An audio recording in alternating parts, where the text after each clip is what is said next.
Selamat pagi, program Kaltim Sepekan edisi 8 Juni hari ini akan menyajikan informasi seputar Kalimantan Timur dan sekitarnya yang telah kami rangkum selama satu pekan terakhir. Berikut rangkumannya. Penetapan tarif tol Balikpapan Samarinda oleh pemerintah pusat. Terbongkarnya jaringan narkoba jenis sabu dan pil ekstasi antar pulau di Balikpapan. Kebakaran di Lambung Mangkurat hanguskan 19 bangunan. Kita awali Kaltim Sepekan kali ini mengenai penetapan tarif tol Balikpapan Samarinda oleh pemerintah pusat mendapat tanggapan minor masyarakat Kaltim. Namun menurut PLT Sekretaris Daerah Muhammad Sabani, warga yang keberatan masih punya pilihan, bisa menggunakan jalan arteri yang lama. Berikut informasinya. Suara-suara minor muncul setelah terbitnya ketetapan tarif tol Balikpapan Samarinda. Pengenaan tarif Rp1.000 per kilometer dianggap terlalu mahal, karena di Pulau Jawa hanya sekitar Rp500 per kilo. Tarif mobil sedan dan truk kecil dari Samboja ke Jembatan Mahkota 2 Samarinda sekitar Rp85.500, sedangkan Samboja sampai Simpang Pasir Rp75.500. Saat dikonfirmasi kepada PLT Sekretaris Daerah Kalimantan Timur Muhammad Sabani, ia mengakui mendengar adanya suara-suara protes di masyarakat. Namun Pemprov Kaltim tidak punya otoritas untuk mengubahnya. Mengenai perhitungan dan keputusan tarif tol ada di tangan pemerintah pusat. Yang pertama, memang tarif tol ini penetapannya kewenangan pemerintah pusat, dan ini sudah ditetapkan oleh Kementerian PUPR ya, dengan nilai yang sudah diketahui masyarakat lah. Begini, makanya masyarakat diberikan pilihan ya. Pilihannya ada jalan arteri kita masih yang kita pelihara setiap tahun, walaupun jalan arteri itu adalah jalan nasional juga ya. Tapi tentu pemeliharaannya juga melalui APBN. Nah, itu masih layak untuk dilintasi dan saat ini pun masih dilintasi ya bagi kendaraan-kendaraan tertentu. Nah, oleh sebab itulah bagi masyarakat yang terasa berat untuk berbayar, kita tetap bisa menggunakan jalan arteri itu. Dengan terbaginya arus kendaraan di dua jalur jalan ini, tentu arus jalur lalu lintasnya pun tidak sepadat yang seperti waktu tidak ada jalan tol ya. Perbedaan tarif tol Kaltim dibanding di Pulau Jawa, Sekda Prop memahami lantaran terkait investasi dan LHR atau lalu lintas harian rata-rata kendaraan di jalan tol Samarinda Balikpapan. Karena LHR yang rendah, maka tingkat pengembalian investasi juga menjadi terlalu lama. Memang nilai itu pada dasarnya tentu sudah dihitung sedemikian rupa, dikaitkan dengan investasi yang dilakukan oleh pihak PT Jasa Marga dan juga perkiraan LHR yang ada di Kalimantan Timur yang melintasi jalan tol ya. LHR kita relatif memang rendah ya, sehingga paling tidak untuk pengembalian investasi mereka itu harus ada tarif yang memadai bagi mereka ya, walaupun memang terlihat mahal bagi masyarakat. Kita ikuti dulu sambil kita monitor dan kita evaluasi perkembangannya. Dan saat ini memang LHR yang ada di jalan tol relatif memang rendah ya, sehingga tentu saja return investasinya juga akan lama sekali ya. Karena kalau dibandingkan dengan di Jawa, relatif Jawa itu LHR-nya tinggi ya, sehingga relatif tarif bisa lebih murah dan tergantung dengan investasi yang ditanamkan ya. Jalan tol Balikpapan Samarinda dibangun sejak periode pertama Gubernur Kaltim Awang Faruk Ishak pada tahun 2009. Awalnya pendanaan berasal dari APBD Kaltim, namun mengalami hambatan sampai akhirnya pendanaan ditangani pemerintah pusat. Panjang jalan sekitar 99,35 km dengan investasi total sebesar Rp9,97 triliun. Tim Kaltim TV, Hardin melaporkan. Kebakaran terjadi lagi di kota Samarinda Sabtu subuh lalu sekitar pukul 4.45 waktu Indonesia Tengah. Api membakar rumah-rumah di Jalan Lambung Mangkurat, Kelurahan Pelita, Kecamatan Samarinda Ilir. Api baru dapat dipadamkan pukul 6.20 setelah menghanguskan 19 bangunan. Berikut informasinya. Saat warga kota Samarinda melaksanakan sholat subuh, kepanikan terjadi di Jalan Lambung Mangkurat, Samarinda. tepatnya warga RT 33 dan Jalan Aji Samad atau yang cukup dikenal dengan nama Gang Mansur. Warga langsung berhamburan keluar rumah begitu terdengar teriakan kepanikan karena rumah-rumah mulai terbakar. Suasana yang masih gelap membuat warga setempat panik berusaha menyelamatkan barang-barang berharga dan keluarga mereka. Hasil pendataan tim Disdamkar Kota Samarinda, setidaknya 19 bangunan yang terdiri dari 5 toko di Jalan Lambung Mangkurat dan 14 rumah di Jalan Aji Samad Gang Mansur RT 33 ludes dilalap api. Sementara ada 5 rumah lagi yang terdampak mengalami kerusakan berat. Tidak ada korban jiwa, namun sebanyak 26 kakak atau sekitar 104 jiwa kehilangan tempat tinggal. Pihak kepolisian yang turun ke tempat kejadian perkara masih melakukan penyelidikan dari mana sumber api. Selain menurunkan pemadam dari Dinas Damkar Kota Samarinda, terlihat juga Satuan PMK Swasta Samarinda, Satuan Balakarcana Samarinda, Satuan Balakar Samarinda, dan relawan gabungan Samarinda. Tim Kaltim TV melaporkan. Kita beralih ke informasi selanjutnya mengenai rencana pemerintah Kota Samarinda melakukan pelonggaran pembatasan sosial pada 1 Juni. Ditanggapi oleh PLT Kepala Dinas Kesehatan Kaltim, kebijakan itu menurutnya belum layak karena nilai reproduksi Provinsi Kalimantan Timur masih di atas 1. 9 daerah kabupaten dan kota di Kalimantan Timur tidak layak menerapkan pelonggaran atau relaksasi terhadap penyebaran virus corona. Penegasan ini disampaikan oleh PLT Kepala Dinas Kesehatan Kaltim Andi M. Ishak menanggapi sudah adanya inisiatif kepala daerah seperti di Samarinda untuk melakukan pelonggaran pada 1 Juni 2020. Saat ini memang Kalimantan Timur, bagaimana yang sudah dilakukan oleh Bappenas, bahwa Kalimantan Timur untuk RT, R0 dan RT-nya itu masih di atas 1. Oleh karena itu memang Kalimantan Timur belum secara keseluruhan belum bisa sebenarnya ditetapkan untuk melakukan saat ini untuk melakukan relaksasi ataupun juga melakukan pelonggaran terhadap pembatasan, kecuali Mahkamah Ulu yang memang sampai saat ini tidak ada terindikasi kasus terkonfirmasi COVID-19. Nah, selebihnya yang lain ini masih menunjukkan adanya kasus dan meskipun cenderung ada penurunan, tapi tetap masih berpotensi terjadinya penularan.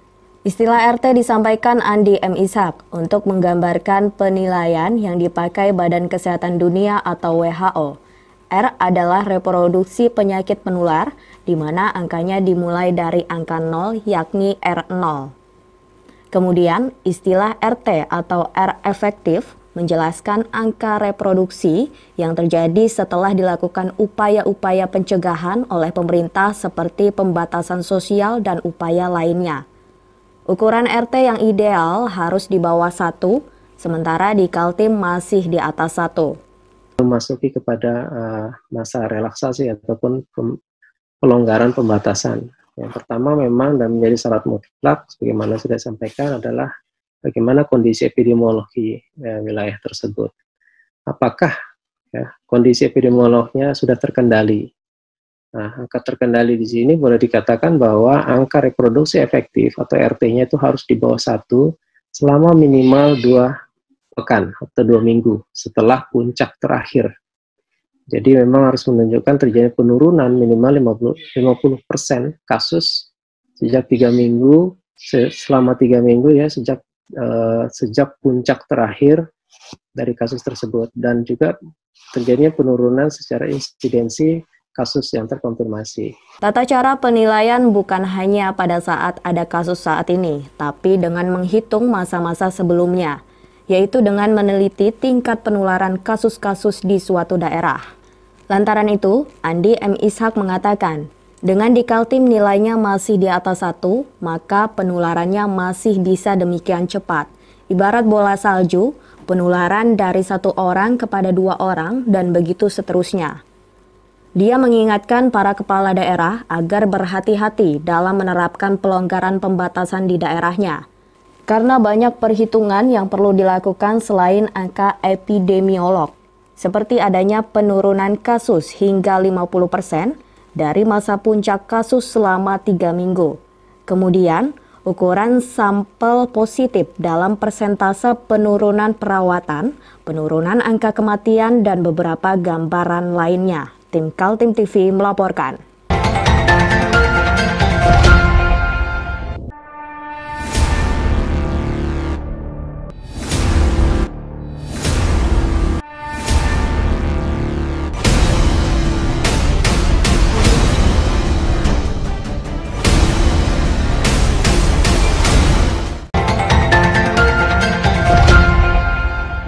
Pemerintah Kota Samarinda mengadakan screening rapid test dan swab di tempat-tempat keramaian, terutama di pasar-pasar. Selain melakukan pemeriksaan secara gratis, para pedagang pasar juga secara acak memeriksa para pembeli. Inilah yang dilakukan Pemkot Samarinda setelah mengumumkan pada tanggal 1 Juni dimulainya masa relaksasi. Pada masa pelonggaran atas kebijakan social distancing tersebut, Pemkot mengadakan rapid test massal dan pemeriksaan swab di kawasan potensi penularan. Kawasan yang diincar adalah pintu masuk jalan perbatasan keluar kota dan pasar-pasar. Sejak 2 Juni sudah dilakukan rapid test dan swab di Pasar Segiri dan juga Pasar Merdeka Jalan Lambung Mangkurat. Hari ini 200, ini bukan hanya rapid test, ada swab itu yang diambil di tenggorokan, diambil di hidung, ya itu ya tingkat ininya hampir 90% ya. Ya itu kebijakan apa 2 hari 3 hari lagi udah tahu sudah. Tapi kalau rapid test ini cepat, mungkin sore juga udah tahu. Tapi alhamdulillah informasi pada saya Pasar Segiri alhamdulillah negatif semua. Tapi bukan berarti masyarakat datang belanja di sana nggak menjaga jarak, nggak menjaga apa gitu ya. Karena kan berinteraksi di luar. Pengecekan kesehatan masyarakat secara massal untuk mengetahui lebih dini apakah ada penularan virus corona di masyarakat atau tidak. Selama 2 hari dilakukan screening dan swab, belum ada ditemukan ada warga yang hasilnya reaktif. Kemarin sama Segiri alhamdulillah semua rapid dan swabnya negatif. Berapa banyak? Sekitar kalau di jumlah itu sekitar 200-an. 200 orang ya, dari 2 pasar, 2 tempat. Dua tempat. Kemudian yang Lojanan juga kemarin di perbatasan itu semua negatif. Yang TPI Selili negatif. Lojanan berapa orang? Enggak, kalau dua-duanya itu pokoknya 200 lebih lah. Dia rata-rata yang jelas kita menyiapkan sekitar 200. Tapi biasanya karena ya mungkin sebagian ada yang takut, khawatir. Jadi. Tim Kaltim TV, Hardin melaporkan. Mengenai langkah pemerintah Provinsi Kalimantan Timur mulai mengalirkan anggaran untuk warga terdampak COVID-19, nilainya Rp250.000 per kepala keluarga. Jauh beda dengan besaran bantuan pemerintah pusat yang besarannya Rp600.000-an. Anggota DPRD Kaltim Agil Suwarno mengkritik kebijakan dari Gubernur Kaltim itu. Berikut informasinya.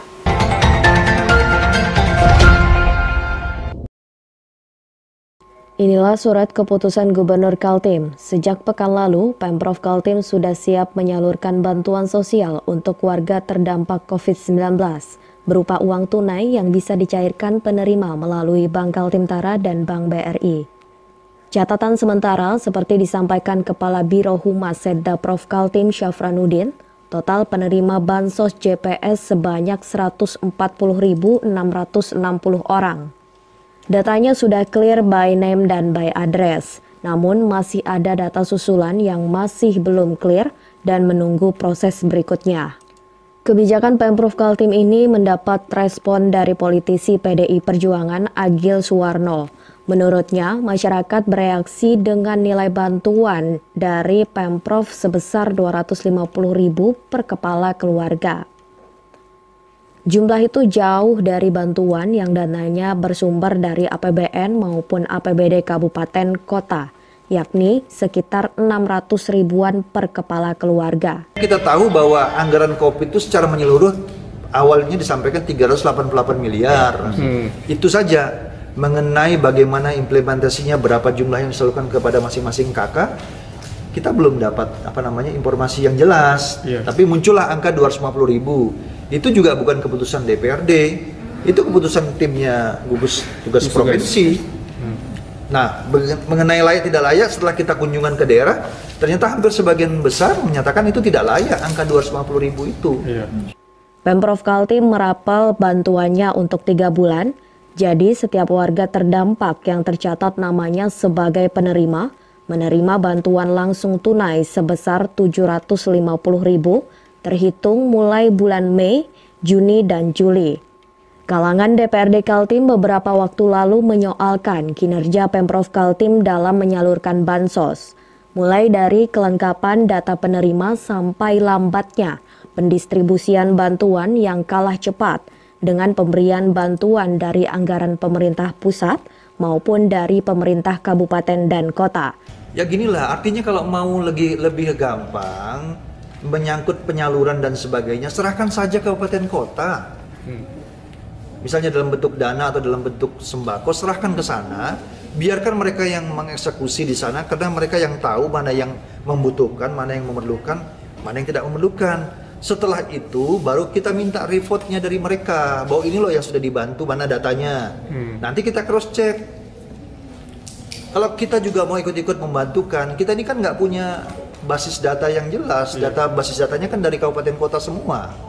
Kalau provinsi yang mau membagi pasti tidak akan bisa cepat juga, tepat juga. Karena memang kita nggak punya data itu. Yang punya data itu kan orang kabupaten kota. Tim Kaltim TV melaporkan.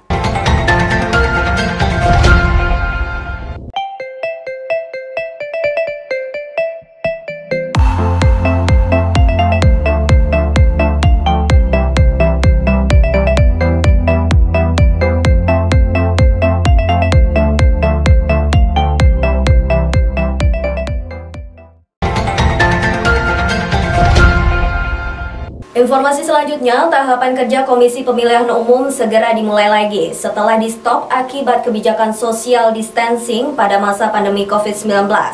Partai Kebangkitan Bangsa atau PKB sudah final menyiapkan calon-calonnya untuk 3 kabupaten kota, yakni Kabupaten Pasir, Kota Bontang, dan Kota Samarinda.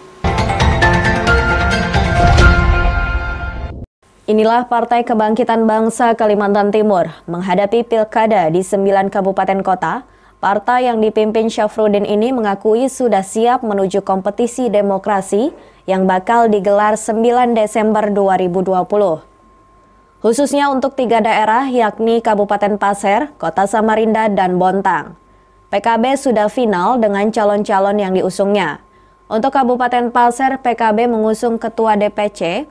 Untuk Kabupaten Pasir, PKB mengusung Ketua DPC PKB Pasir Dr. Fahmi Fadli bersanding dengan Sulaiman Eva Meruk dari PDI Perjuangan.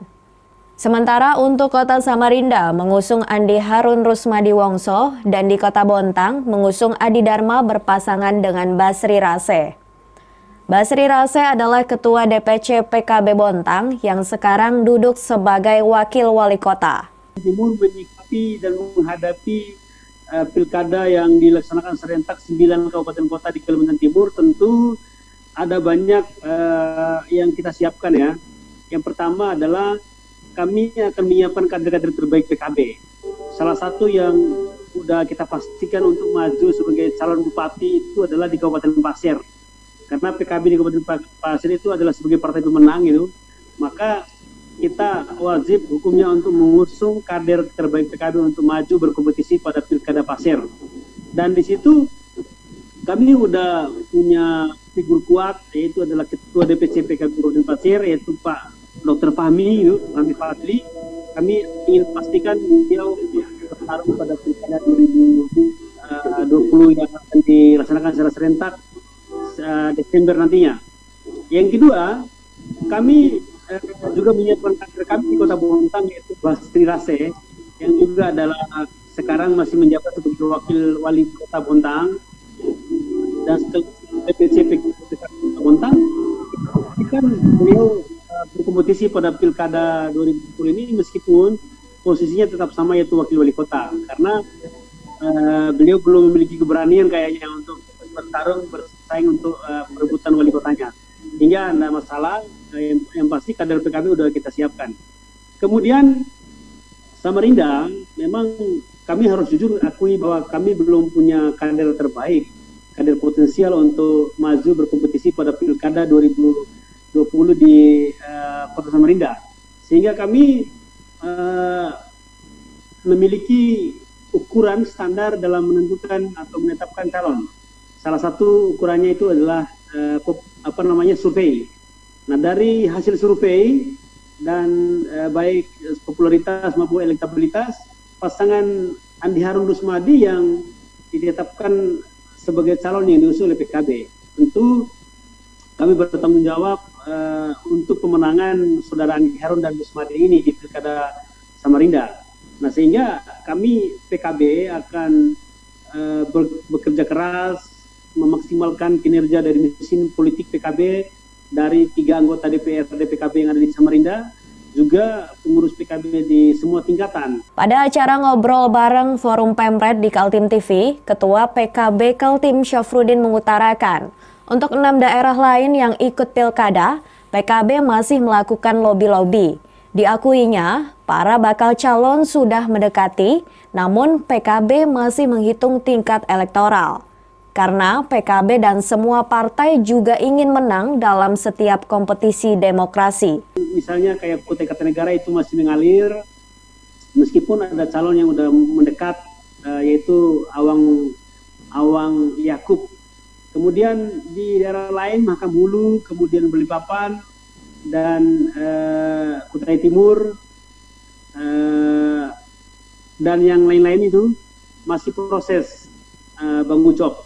Tapi kami ingin menjadikan pilkada ini sebagai alat ukur kami seberapa solid PKB, seberapa kuat kerja mesin politik PKB. Nah, nanti kalau misalnya para calon ini yang diusul oleh PKB ini bisa memenangkan pertarungan, berarti itu bisa kita jadikan ukuran bahwa ternyata PKB hari ini udah mulai kuat, PKB hari ini udah mulai solid. Kemudian untuk menyambut momentum Pilgub 2023, kemudian Pemilu 2024, kami insya Allah lebih siap lagi dibanding Pemilu 2019 kemarin. Jadi kami pastikan bahwa pilkada ini tidak hanya sebatas seremonial bagi kami, bagi PKB, tapi pilkada ini akan kita jadikan sebagai alat ukur kinerja PKB, kinerja kader PKB, khususnya anggota DPRD. Tim Kaltim TV melaporkan.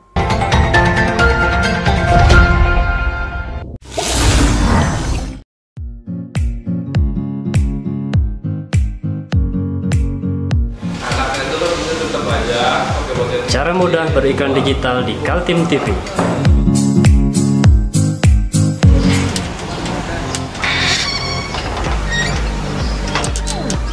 Yang pertama, jadilah sahabat Kaltim TV.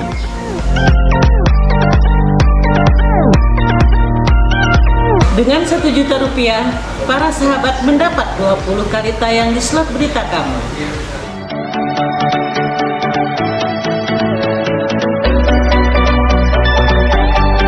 Dengan 20 detik dapat menjangkau 20.000 penonton. Anda beruntung karena mendapat kesempatan perdana dari kami. Ayo jadilah sahabat Kaltim TV.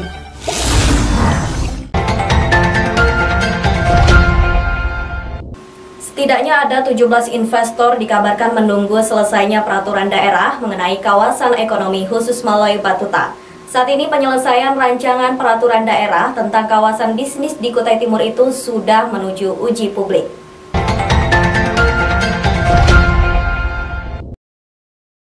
Banyak yang berpandangan kawasan ekonomi khusus atau KEK Maloi Batuta terlantar. Dibangun dengan dana melampaui 7 triliun, tapi belum juga ada investor yang berminat memanfaatkannya.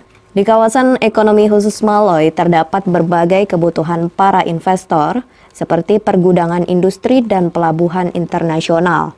Diresmikan oleh Presiden Joko Widodo pada April 2019, saat ini pengelolaan kawasan diserahkan kepada Perusda Kaltim Melati Bakti Setya atau MPS. Belum adanya investor yang berminat masuk ke kawasan ekonomi khusus Maloi, dibantah oleh Jahidin, anggota DPRD Kaltim. Menurutnya, saat ini memang tidak ada investor yang bisa masuk, karena belum ada payung hukum yang mengatur. Aturan hukum kawasan memang sudah ada melalui Peraturan Presiden Nomor 32 Tahun 2011 tentang Master Plan Percepatan dan Perluasan Pembangunan Ekonomi Indonesia atau MP3EI. Tapi itu tidak cukup, sehingga daerah membuat perda yang saat ini rancangannya sudah nyaris selesai dan menunggu masa uji publik. Daripada pansus, targetnya kita harus sahkan raperda ini karena ini merupakan payung hukum dan para investor itu tidak bisa berbuat apa-apa kalau perda ini belum disahkan karena inilah payung hukumnya. Ada kepastian hukum Pak ya? Kepastian hukumnya, jadi memang perintah undang-undang harus dibuatkan perda. Kawasan seluas 509,34 hektar itu sudah teraliri listrik, sedangkan untuk air bersih masih dalam proses. Menurut Yahidin yang menjadi Ketua Pansus Kekmaloy, saat ini kerja Pansus tinggal 3 tahap lagi, yakni uji publik, persetujuan antara DPRD dengan Pemprov Kaltim, kemudian masuk tahap pengesahan. Pansus Maloy ini merupakan suatu pansus yang skala prioritas. Yang pertama, periode yang lalu sudah dibahas. Dari 17 tahapan sudah 11 tahapan sudah dilaksanakan. Tinggal uji publik, persetujuan antara DPR dengan Pemprov, kemudian masuk kepada tahap pengesahan. Tim Kaltim TV Heriman melaporkan. Masih ada satu rancangan peraturan daerah lagi yang dibahas DPRD Kaltim, yaitu Raperda mengenai rencana zonasi wilayah pesisir dan pulau-pulau kecil. Pansus Raperda ini sama dengan Pansus Kawasan Ekonomi Khusus Maloy Batuta, yaitu warisan dari anggota legislatif periode sebelumnya. Di sela masa pandemi COVID-19, para anggota DPRD Kaltim mulai memilah-milah lagi kerja prioritas yang perlu dirampungkan. Dalam suasana yang serba terbatas, di mana kegiatan perjalanan dinas dipangkas anggarannya, kreativitas tidak boleh berhenti. Apalagi, anggota DPRD sebagai wakil rakyat juga dituntut kinerjanya. Salah satunya Pansus Rancangan Peraturan Daerah Rencana Zonasi Wilayah Pesisir dan Pulau-Pulau Kecil atau yang disingkat Pansus RZWP3K. Pansus warisan dari anggota DPRD periode sebelumnya ini terus menggenjot, terutama memboboti draft regulasi yang akan disahkan. Wilayah pesisir kita itu sekitar 3,7 juta hektar, itu kan terdapat banyak aktivitas di sepanjang pesisir kita, mulai dari raperda yang diberikan dari eksekutif DKP dalam hal ini kan. Tetapi kita harus melihat sendiri kondisi aktual sekarang yang ada di Balikpapan. Apalagi kan banyak suara-suara miring dari berbagai LSM seperti Amuk, Bahari itu kan, dan lain-lain itu, ya kita harus menjadi salah satu masukan bagi kita sehingga tidak bisa terburu-buru kita tetapkan karena menyangkut masalah berbagai aspek. Nah, misalnya di Balikpapan, ke depan seperti apa? Karena Balikpapan ini sendiri kan padat. Luas wilayah pesisir Kaltim sekitar 3,7 juta hektar membuat begitu banyak kepentingan di dalamnya, mulai kepentingan industri sampai para nelayan. Masing-masing daerah telah meletakkan kepentingannya sendiri-sendiri. Sehingga Pansus tidak boleh terburu-buru dalam membuat pasal-pasal aturan Raperda. Menurut Sutomo Jabir, Pansus perlu mendengarkan aspirasi dari para nelayan yang juga punya kepentingan di kawasan pesisir. Demikian pula dengan di Bontang. Di Bontang itu padat sekali antara pelabuhan, kemudian antara zona industri, pelabuhan, konservasi, dan daerah pemukiman nelayan itu yang sangat padat, sehingga perlu kita cross check sendiri ke lapangan, minta masukan dari berbagai pihak yang terkait, baik itu dari kelompok nelayan, kemudian dari aktivis di bidang pesisir ini. Tim Kaltim TV Heriman melaporkan.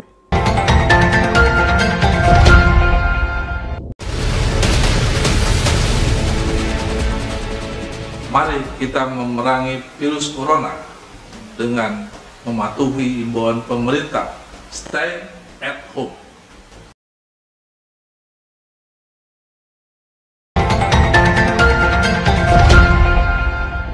Pencarian terhadap seorang pemancing bernama Bima yang tercebur ke laut di sekitar perairan Selat Makassar pada 31 Mei masih berlangsung.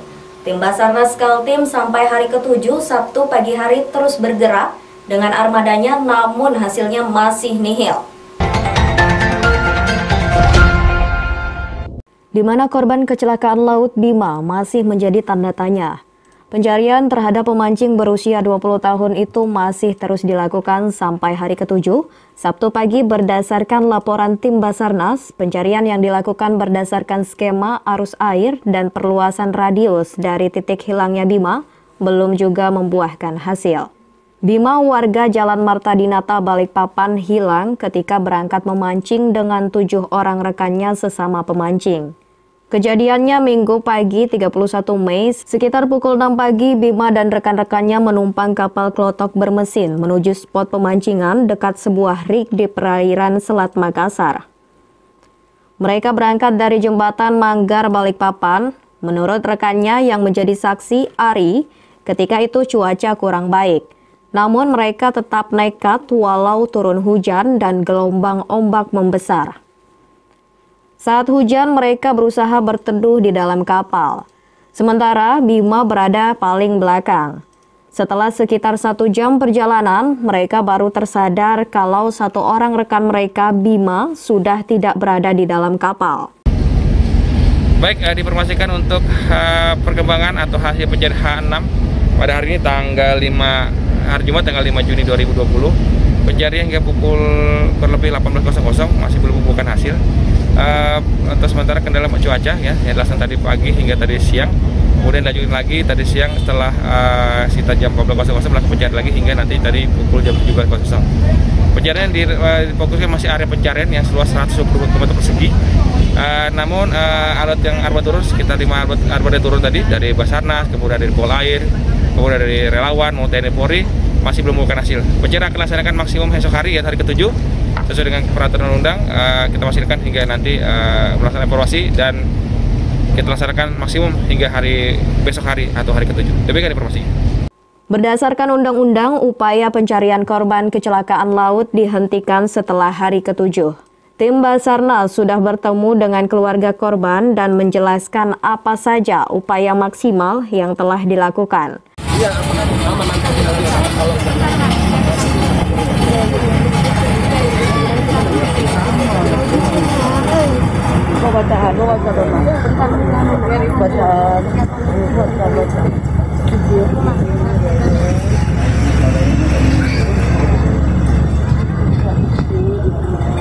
Tim Kaltim TV melaporkan.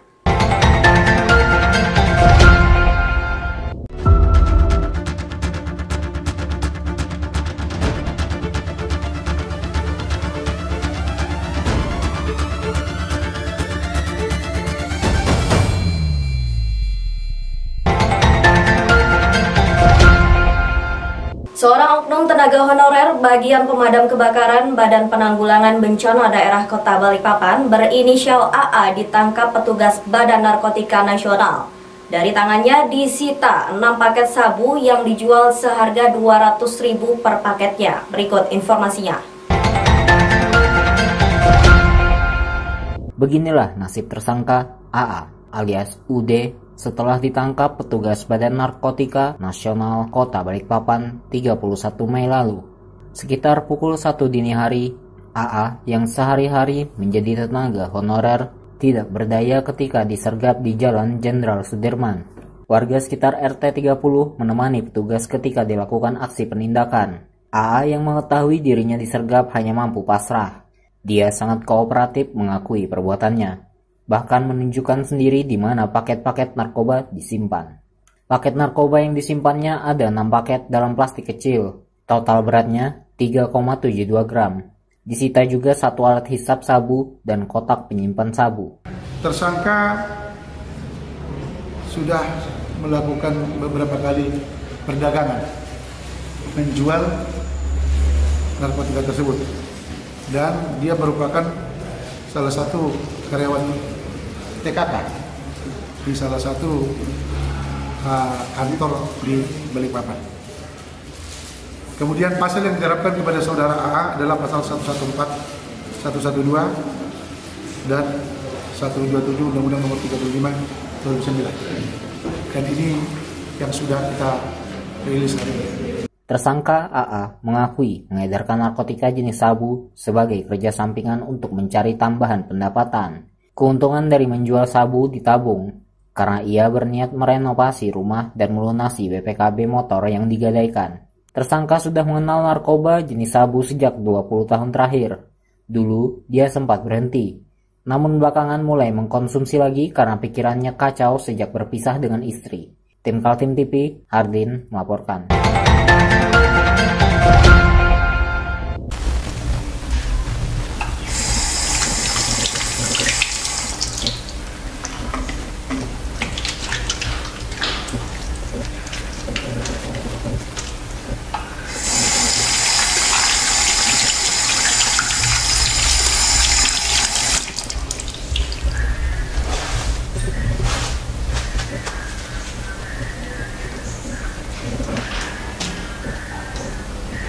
Meskipun di rumah saja, kita tetap selalu menjaga kesehatan, cuci tangan, menggunakan hand sanitizer. Ingat, mulailah dari diri sendiri.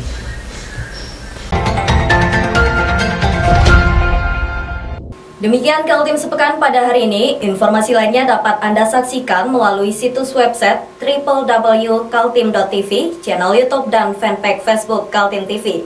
Saya Rosmi Rahma bersama kerabat kerja yang bertugas pamit undur diri. Kaltim TV, siaran kemajuan.